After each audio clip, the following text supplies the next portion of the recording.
Você já comeu milho em conserva? Nunca comi milho em conserva. Já teve curiosidade? Acho que sim. Quer provar? Quero, calma aí, deixa eu... Ela vai provar agora.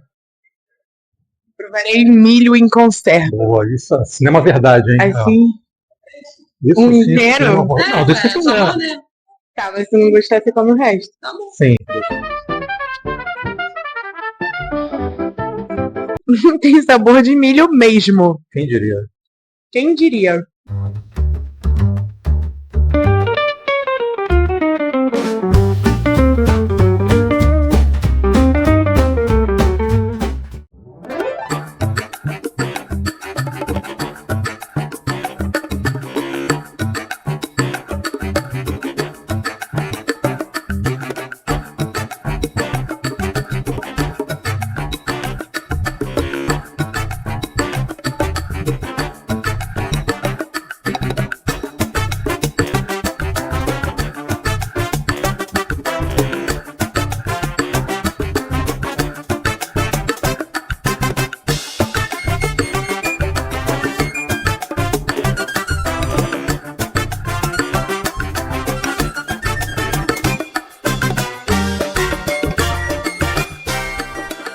Oi, meu nome é Ana Beatriz, eu faço curso de roteiro na UERJ. É bom.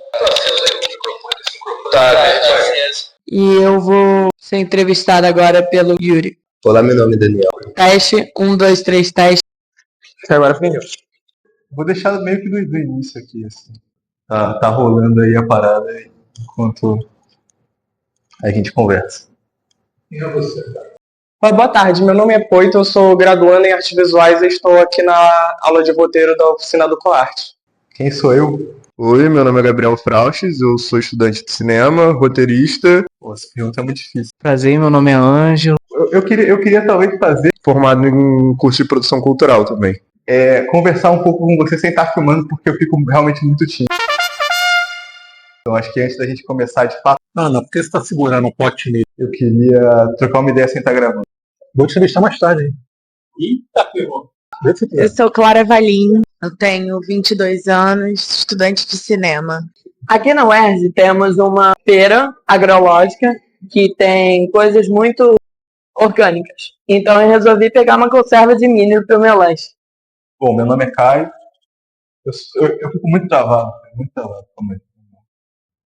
O que você diria para um milho? Para um milho? Eu não gosto de ser filmado. Decifra-me ou devoro-te. A minha imaginação é muito direcionada, então, acaba se tornando meio que mais viável acreditar nos projetos feitos em animação do que pensar em grandes produções com CGI e essas coisas todas. Mas, principalmente, foi o motivo do porquê que eu fui acabar estudando cinema, que eu estava perdido, eu larguei minha 7ª faculdade e aí eu fiz uma mudança de casa, encontrei coisas antigas da minha infância, essas coisas todas, e aí tinha anotações minhas de criança e vários projetos, entre aspas, de animação, e, animações que um dia eu vou ter. E aí eu voltei a estudar para o vestibular e entrei para o cinema. Pô, já faz muito tempo. Era eu sempre quis contar histórias e tal, e eu acho que fui durante um tempo modificando, eu tentando encontrar a forma, e o cinema surgiu como essa forma de contar histórias que fazia sentido pra mim, foi fazendo mais sentido conforme os anos foram passando. Eu tinha uma dificuldade muito grande em colocar as ideias que eu tinha para jogo, assim, e eu queria ajuda para desenvolver os meus pensamentos. Eu, desde pequena, sempre gostei muito de histórias, no geral, e com o passar dos anos eu fui cada vez mais gostando do audiovisual como uma ferramenta em si, tanto da cinematografia, uma ferramenta para contar histórias, como também o interesse de escrever histórias e transpor para uma tela.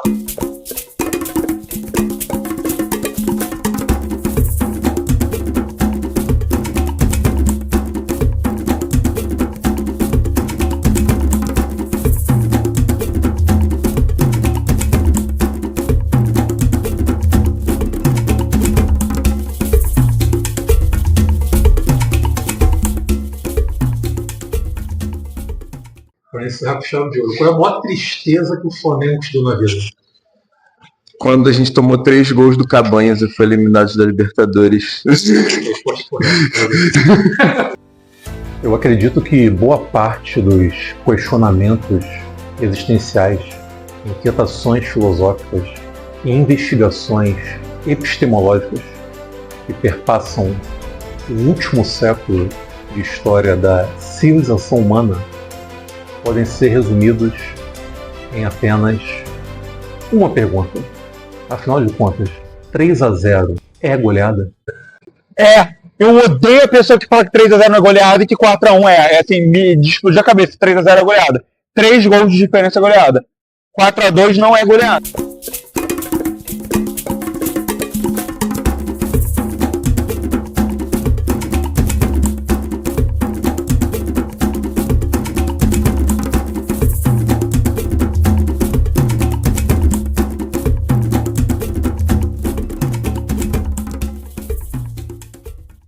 Eu acho que uma coisa que eu quero começar dizendo também, né, enquanto me apresento, é que sou uma pessoa muito tímida, tão tímido que quando o Yuri me perguntou se eu toparia fazer uma entrevista, eu falei, top. Ele falou, ele chegou para mim no corredor aqui da Coarte e falou, tô passando pela crise dos 40, quero virar youtuber, e eu achei isso muito bonito, e eu falei, top, eu odeio dar entrevista, eu odeio ser filmado, mas eu achei essa abordagem foda e falei, tá, vamos lá então também. Acho que também estou passando por uma certa crise de identidade com o meu trabalho como artista, e acho que foi aí que eu falei, tá, então vamos fazer isso. Quem tem o ego mais frágil, o roteirista, diretor ou os atores? Essa foi muito mais filosófica, calma aí. Cara, eu acho que quem tem o ego mais machucado e por isso talvez mais frágil seja roteirista. A minha autocrítica? Eu também já trabalhei como diretor, né? Mas eu acho que sim, porque tudo seu é mudado e você se sente basilar da história toda, então você acha que o mais importante que todo mundo, porque se não fosse seu trabalho, os outros não poderiam nem começar a trabalhar. Então eu acho que sim. Então tu acha que o roteirista se julga mais importante do que ele realmente é? E aí quando a gente ligou a câmera aqui na sala para filmar, eu travei, eu falei, não quero fazer, mas não me incomodo de falar. Mas a ideia de ser filmado e falar e tal me incomodou muito, então a gente pensou uma proposta mais experimental para esse episódio e vamos ver o que isso vai fluir. Se ele se julga mais importante do que ele realmente é,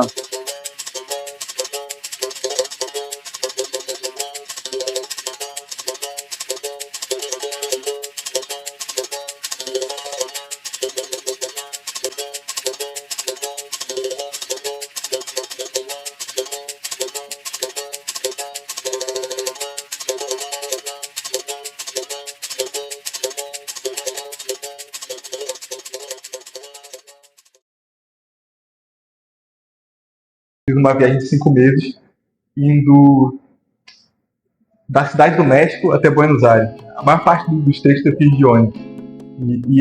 E o meu intuito era tentar fazer um desenho com o meu corpo também, de alguma maneira. Era uma viagem que eu só podia ir para baixo. Só que a viagem vai acontecendo e, obviamente, isso não aconteceu. Então, quando eu saí do México e tentei entrar na Guatemala, estava tendo um conflito político lá.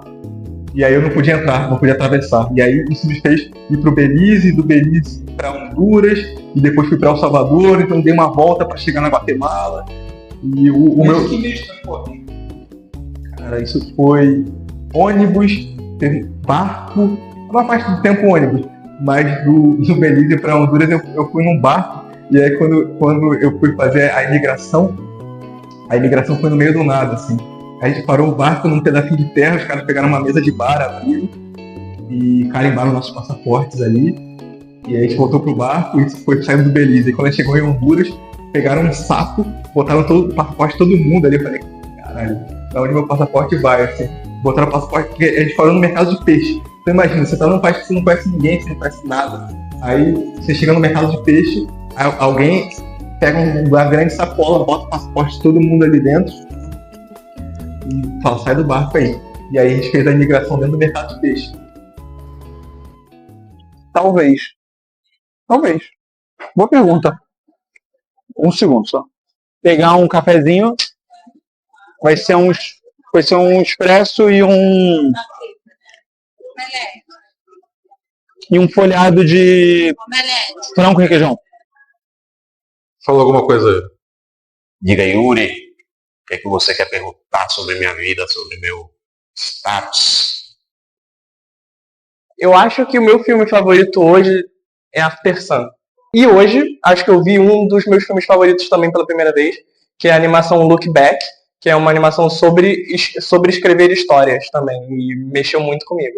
Eu gosto muito de uma série é um anime que foi baseado num livro que concorreu ao Nobel japonês, que é Sing Yesterday for Me. É um drama adulto, assim, de como é ter os seus 20 e poucos anos na Tóquio da década de 90, que passava por uma crise econômica muito bizarra, assim. E aí tem um personagem que está completamente perdido e trabalha numa loja de conveniência, e aí ele tá tentando descobrir quem ele é, assim, no decorrer da série. Ai, acho que o recado que eu daria é não desista dos seus sonhos. Fui hipnotizado por um bruxo no mercado no México. Foi uma doideira. Eu conheci um cara por conta de um colega aqui da UERJ, um poeta. Ele me apresentou, ele foi pra cidade do México para um festival de poesia, e aí ele me apresentou esse amigo dele, que é um poeta também, e ele falou, cara, esse cara, ele entende muito de bruxaria mexicana, ele tem uma relação com peiote, ele tem uma relação com os cogumelos. Ele falou, acho que vocês vão se dar bem. Quando você chegar lá na cidade do México, manda uma mensagem pra ele. Aí eu mandei uma mensagem pra ele, ele foi super receptivo comigo, e falou, tá, vamos encontrar, vamos fazer alguma coisa. Aí a gente se encontrou na porta do Museu de Arte Popular, um dia lá, aleatório, era uma tarde, assim, e aí ele falou, a gente pode ir nesse museu que você se propôs, ou eu posso levar no lugar mais surrealista do México. Eu falei, porra, óbvio que eu quero o lugar mais surrealista do México, me leva. E ele me levou no mercado de Sonora. E o mercado de Sonora é um mercado que vende artigos de bruxaria. E aí ele foi me levando, e era numa periferia, assim, na cidade do México, ele foi me levando lá, me mostrando as coisas, me explicando como as coisas funcionavam, e depois que a gente saiu do mercado, a gente sentou num boteco ali, assim, na saída do mercado. A gente começou a trocar ideia, eu contei um pouco pra ele da minha relação com a ayahuasca, da minha relação com a espiritualidade, com o meu universo também, assim. E eu senti que, antes da gente começar a falar sobre isso, um cara tentou sentar do meu lado e ele falou, você não vai sentar aqui. Aí esse cara sentou uma mesa mais pra trás. E eu senti que conforme eu ia falando com esse poeta que estava ali na minha frente, eu ia me sentindo fraco, eu ia falando e me sentindo esquisito. Até que teve uma hora que ele percebeu e falou, você não tá se sentindo bem, né? Aí eu falei, não. Aí ele falou, então tem um cara que tá ali na outra mesa que ele tá te atacando, assim, né? Ele já percebeu que você não é daqui, que você não é desse lugar, e esse lugar que você tá falando aí de ayahuasca e tal, essas entidades brasileiras da Umbanda e tal, não sei o quê, de alguma maneira ele tá querendo estudar a energia vital, assim, e eu senti isso no meu corpo de uma maneira muito particular, cara, muito curiosa, assim. Pra caralho, meu coração ficou na boca, assim, porque na hora que ele percebeu que eu não tava bem, eu tava quase desmaiado na mesa, assim, né? Eu fui sentindo fraqueza, até uma hora que eu senti que eu ia desmaiar. Nessa hora que ele me segurou, e aí ele falou que era aquele cara, e aí, enfim, aí ele tem uma série de iniciações lá, dessas tradições também, e ele foi lá e atacou de volta esse cara, ele devolveu pra ele essa energia, assim, tipo uma rinha de bruxo. Eu me meti numa rinha de bruxo no mercado no México, assim, foi uma viagem. Tu foi aluno do Rui Guerra lá da Ribeiro? Fui. Como é que foi esse aluno dele? Um dos melhores professores de cinema que eu já tive, e de todas essas pessoas que têm nome como diretor ou roteirista e tal, ele foi o único que realmente... Débito. Ele foi realmente o único que foi bom professor. Eu sonho com um dia realmente atuar e, quem sabe, me verem nas telonas. Onde você se enxerga daqui a 15 anos? Num cinema ou teatro, fazendo peças e, quem sabe, roteirizando também. Calma aí. Tá um frio não condizente com esse cartaz de Dedo do Diabo. Porra, é verdade. Filmes, eu tenho um que eu sempre falo, que é Wolf Children, que é um anime também, pô, o Gabriel estragou. Meio é muito. Pô, sei lá, Mob Psycho 100, que eu gosto muito, mas é bem famosinho. Eu tenho que lembrar, é aquele momento que você esquece todos os que você vê, mas não é como se eu lembrasse normalmente. Pô, é porque o One Piece eu recomendo o mangá. Se for pra recomendar, é o mangá. Quer levar? Vai. Putz, agora eu não consigo lembrar em mais outros não, tipo, se você quer um pouco mais obscuro, pode ser tipo Keep Your Hands Off Eizouken, que é sobre produção de... Isso é uma obra de arte. Esse é muito bom, é produção de anime e tal. Se você quer um filme obscuro, agora você vai ter que cortar, porque eu vou ter que pesquisar, porque esse eu não lembro. É tipo, alguma coisa Walk On Girl. Sabe qual é esse? Não, nunca vi isso. Porra, isso é muito... Mas esse Keep Your Hands Off Eizouken é tipo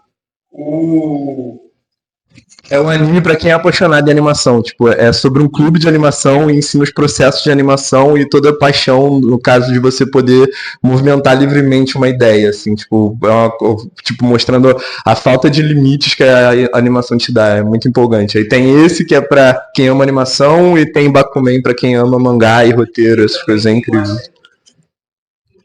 E pra quem gosta de produção, na pegada de produzir anime, é Shirobako. Sabe esse, Gabriel? Sim. Muito bom. Mas o que eu tava procurando, encontrei Night Short Walk On Girl, que é tipo, baseado num... como se fosse baseado num anime que é baseado num livro e é sobre a história repetitiva de um cara que é apaixonado por uma menina e sempre acontece alguma coisa e essa menina faz coisas muito absurdas, muito bizarras e sempre se passa num espaço de tempo muito curto e é bem experimental e tal. Tá, meu nome é Leandro Calisto, trabalho com edição de vídeo há mais de 10 anos, montando alguns filmes, vídeos publicitários e outros vários estilos para redes sociais, de tudo. E tudo um pouco já fiz entrada do audiovisual. O que você está fazendo hoje aqui no Quarto UERJ? Hoje eu vim conversar um pouquinho sobre montagem, sobre edição, mostrando as ferramentas, o Premiere, o CapCut, e falando um pouquinho da montagem de Yorimatan, que eu montei junto com o diretor, né? Fui o montador assistente desse filme. Então fala aí de Yorimatan. Bolei, você corta, né? Sim, lógico. Tá. Então, segurando esse milho, manda um recado para a juventude brasileira. Juventude, mobilize-se, vá atrás dos seus sonhos, não morra nadando, vá até a praia e desfrute da praia. Maravilha. E coma o milho em conserva. E coma milho em conserva. Show.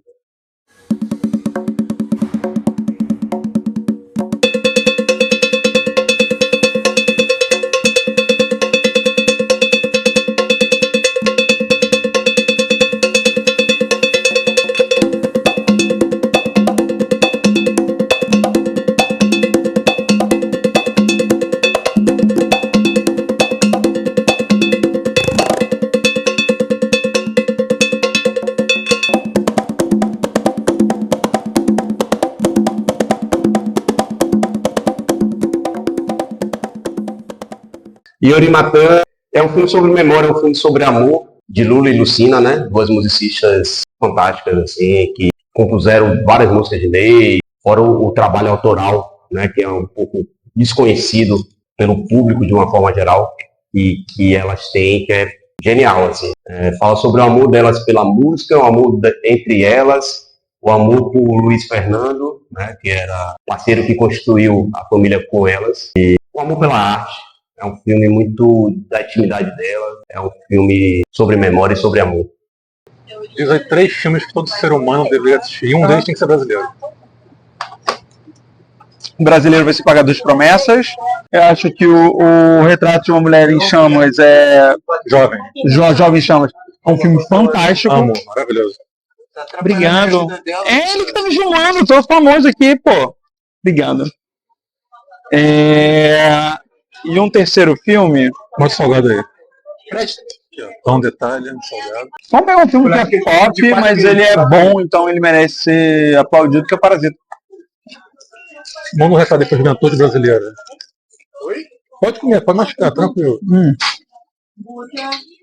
E você comentou comigo ontem que você tem uma predileção por montar documentários. O que você fala sobre isso? Eu gosto muito de documentário já desde cedo, e eu acho que o documentário para o montador dá um poder de criação maior, assim, né? Você tem que construir uma narrativa, dar um sentido para aquilo, e não é um roteiro tão fechado como um roteiro de ficção. Então, te dá mais possibilidades, te abre mais possibilidades para você brincar, para você criar. A gente vai passar por momentos muito complicados, tanto a nível de mundo como a nível de Brasil. Isso não é uma dúvida. Mas o bom de todos os momentos complicados é que em algum momento eles acabam. E geralmente eles acabam com, vamos colocar isso, uma revolução. Então, se tudo estiver muito difícil, talvez o grande horizonte de expectativa tenha que ser que talvez você faça parte do que vai mudar esse momento. Acho que as experiências que eu vou te contar, todas passam por um lugar de espiritualidade também. Eu fui na Igreja da Boa Morte, achei muito interessante, não sei se você está ligado o que é. Boa Morte não, desculpa, Igreja da Santa Morte. A Santa Morte é uma religião mexicana também, que eles cultuam uma caveira e vários narcotraficantes no início do século XX. Então você chega numa igreja, com um cara de igreja católica, que tem várias estátuas de traficante armado, e é numa periferia, assim, num lugar meio barra pesada lá. Isso é muito América Latina. E aí entrar lá, naquele lugar e ver um padre rezando para aquelas figuras, eu fiquei muito lá dentro. É uma igreja real. Foi muito curioso, assim. E também tem uma igreja que eu fui também essa talvez foi até mais doida, assim. Foi uma igreja que eu fui na San Juan Chamula, é o nome da cidade. É um vilarejo, assim, de maioria indígena. Parece que eles têm a própria legislação lá, não sei exatamente como isso funciona, mas acho que eles têm uma própria legislação. E você chega nessa igreja e você não pode fotografar o que tem dentro. E aí quando você entra, você tem uma igreja católica na sua fachada, mas dentro, tudo escuro, iluminado por velas. Você tem milhares de velas iluminando a igreja. O chão é todo cheio de palha. Os santos católicos estão todos vestidos com roupas indígenas, tem um espelho no peito. Todos têm um espelho no peito. Até perguntei para um cara que era aquele espelho, ele falou: o que você projeta no santo, o santo te devolve. E aí, eu vi várias famílias indígenas ali fazendo oferenda para aqueles santos. Então eu vi matarem galinha e ofereceram para o santo católico. Eu vi os caras beberem Coca-Cola e misturar com cachaça e botar ali para o santo. E aí depois eu perguntei o porquê da Coca-Cola, eles falaram que o arroto para eles era uma coisa de limpeza.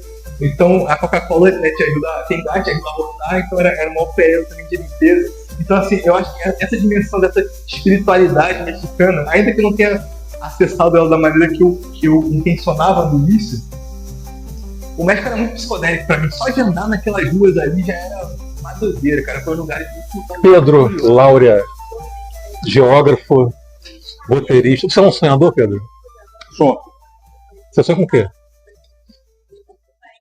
Eu sonho com um mundo ao meu redor melhor do que aquele que eu recebi. Eu acho que a Montanha Sagrada do Jodorowsky, acho que esse talvez seja o meu filme preferido. Eu acho uma doideira, é aquela de um homem saindo desse lugar terrenal e indo para um contato com a sua espiritualidade, com o seu entendimento de consciência expandida, seja lá o que isso signifique. Acho esse filme muito bonito. Eu acho A Cor do Romano, do Parajanov, muito foda, assim, muito lindo. Também muito psicodélico, assim, tem alguns filmes mais bonitos do cinema também. E um terceiro, A Vida Boêmia do Fabio Marques, eu acho muito bonito, cara. Acho muito bonito, é um filme finlandês, com atores finlandeses, se passa em Paris, e eles falam francês sem falar uma palavra em francês. Então tá todo mundo meio perdido, assim, eu acho isso muito interessante. Assim. Cara, consumam filmes, consumam séries, consumam animações, tanto de fora quanto brasileiras. Tem coisas incríveis, tanto famosas quanto menos famosas. Então, busquem na internet, busquem pessoas que falam sobre isso. Vão, por exemplo, em cinemas como Estação, que tem várias coisas diferentes. E explorem, que vocês vão achar coisas que te inspiram ou, no mínimo, coisas que mexam com você mesmo, que você não seja dessa área, assim. Acho que é isso. Obrigadão, cara. Cinema das Meninas Urubus, eu acho que é um filme foda. Eu gosto de Estômago. Marte 1, um filme recente, mais recente, que eu gostei muito também. Bacurau, são vários. Pra juventude? Pra juventude brasileira. Eu não sei o que é. Envelheça.